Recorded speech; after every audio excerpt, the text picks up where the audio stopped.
आज की हमारी कहानी है गरीब बहन का अपमान। एक गांव में एक बड़ा साहूकार रहता था। साहूकार बहुत पैसे वाला था। आसपास के कई गांव में उसका बड़ा नाम था। लेकिन उस साहूकार को अपने पैसों का और अपने रुतबे व नाम का बहुत बड़ा घमंड था। वह अपने नाम को बनाए रखने के लिए बहुत ज़्यादा सोचता था और बिना किसी की भावना की कदर किए बिना वो सब करता था जो उसे करना सही लगता था। साहूकार को कई सालों बाद एक संतान प्राप्ति हुई। साहूकार ने अपनी इस खुशी को मनाने के लिए अपने घर में एक बहुत बड़ा कार्यक्रम रखा, जिसमें उसने आसपास के गांव के सभी श्रीमंत लोगों को बुलाया और सिर्फ उन्हीं रिश्तेदारों को बुलाया जिनके पास बहुत सारा पैसा व धन था। पास के ही एक गांव में साहूकार की खुद की सगी बहन रहती थी। क्योंकि इन दिनों उसकी आर्थिक परिस्थिति सही नहीं थी, इसलिए साहूकार ने अपनी बहन को कार्यक्रम में नहीं बुलाया। साहूकार ने जिस कार्यक्रम का आयोजन किया था वह इतना भव्य था और इसके अलावा उसमें इतने प्रसिद्ध और श्रीमंत लोग आने वाले थे, तो इसीलिए उस कार्यक्रम की चर्चाएं दूर दूर के गांवों तक हो गई। यह खबर उस साहूकार की बहन तक भी पहुंच गई।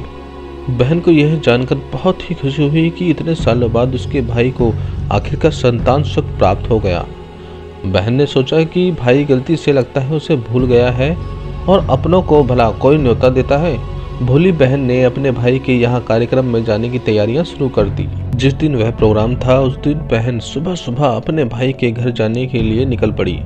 रास्ते में अपने पुराने मैले कपड़े देखकर उसे ख्याल आया कि अगर किसी और के घर जाना होता तो मैं ऐसे कपड़ों में जाने की इसलिए सोचती, लेकिन मैं तो मेरे अपने घर जा रही हूँ, मैं अपने मायके जा रही हूँ, वहाँ मुझे यह सब सोचने की तो जरूरत ही नहीं है।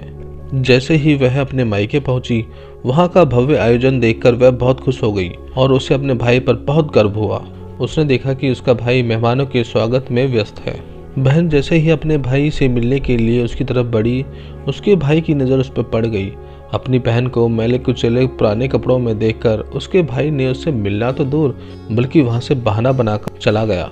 बहन ने सोचा इतने लोगों में बेचारा अकेला भाई क्या क्या करेगा, जरूर उसे कुछ काम याद आ गया होगा, इसलिए वह चला गया। बहन बाद में अपनी भाभी से मिलने गई। भाभी ने उसका स्वागत किया और उसे खाना खाने के लिए आग्रह किया। बहन ने सोचा ठीक है, पहले खाना खा लेती हूँ, फिर बाद में आराम से भाई से मिल लूँगी। बहन खाना खाने के लिए पंगत में बैठ गई। उसके भाई ने देखा कि अपने सभी धनवान मेहमानों के बीच उसकी गरीब बहन बैठी हुई। सभी कीमती पोशाक पहने लोगों के बीच उसकी बहन जो पुराने मैले कपड़े पहनकर बैठी थी, यह साहूकार से देखा नहीं गया। उसने अपनी बहन को अपने पास बुलवाया, भला बुरा सुनाया और वहां से जाने के लिए बोल दिया।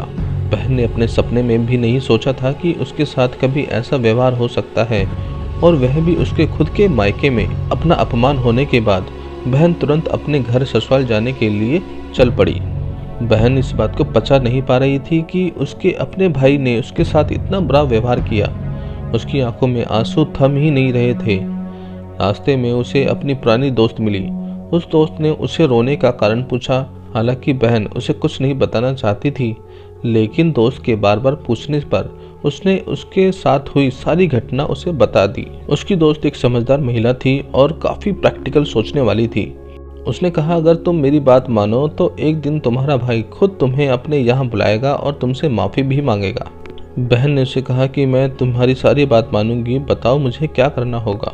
दोस्त ने कहा कि तुम इस अपमान को, इस दुख को एक नई दिशा दे दो और कोई गृह उद्योग शुरू कर दो। उसमें इतनी मेहनत करो कि उस काम में तुमसे अच्छा कोई भी ना हो। बहन को अपने दोस्त की बात सही लगी। उसने घर पहुंचकर अपने आंसू पहुंचकर उसी दिन से एक गृह उद्योग शुरू कर दिया। उसने दिन रात मेहनत की, अपने साथ कई गांव की महिलाओं को जोड़ा और देखते ही देखते उसका गृह उद्योग चल पड़ा। कुछ ही सालों में आसपास के 50 गांव में उसका नाम और रुतबा काफ़ी बढ़ गया और अब वह पैसों के मामले में अपने भाई से काफ़ी ज़्यादा अमीर हो गई थी। भाई को जब यह पता चला कि उसकी बहन इतनी अमीर हो गई है तो उसने सोचा कि एक बार उससे मिलकर आना चाहिए। वह जब अपनी बहन को उसके घर मिलने पहुंचा तो बहन ने उसका किसी राजा महाराजा की तरह स्वागत किया, उसके पसंद का खाना खिलाया।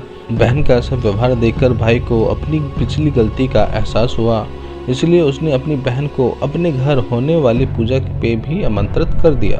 कुछ ही दिनों बाद बहन अपने भाई के यहाँ उस पूजा के लिए पहुँच गई। जैसे ही बहन अपने भाई के घर पहुँची, उसका भाई उसके स्वागत के लिए दरवाजे पर ही खड़ा था। बहन अपनी महंगी गाड़ी में आई थी। उसने बहुत कीमती साड़ी और उससे भी ज़्यादा कीमती गहने पहने हुए थे। बहन का ऐसा ठाट बाट देखकर सिर्फ भाई ही नहीं बल्कि पूरा गांव देखकर दंग रह गया। भाई दौड़कर आया और बहन की गाड़ी का दरवाज़ा खोलकर उसे बाहर आने के लिए कहा और बड़े प्यार से उसे पूजा का प्रसाद ग्रहण करने के लिए बुलाया। बहन को इस बार 12 पकवान परोसे गए थे। चांदी की थाली में खाना खिलाया गया था और साथ में एक सोने की चम्मच भी रखी गई थी। उसके बैठने के लिए एक बेशकीमती पाट रखा गया था।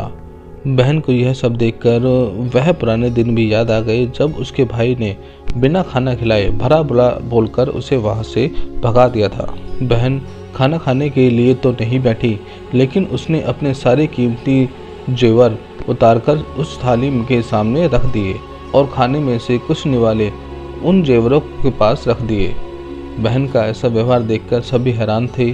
किसी को नहीं समझ आ रहा था कि बहन ऐसा क्यों कर रही है, आखिर वह क्यों इन जेवरों को खाना खिला रही है।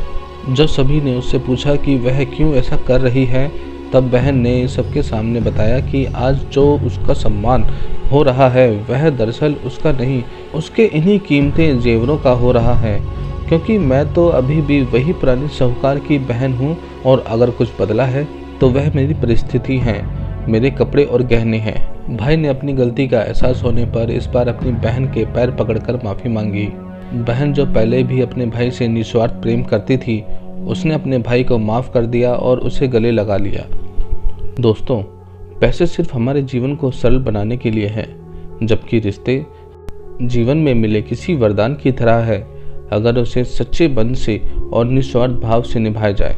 पैसे खर्च हो जाएं तो आप उसे बाद में भी कमा सकते हैं, मगर रिश्ते खर्च हो जाएं या टूट जाएं तो दुनिया का सारा धन भी आपको उन्हें वापस नहीं दिला सकता।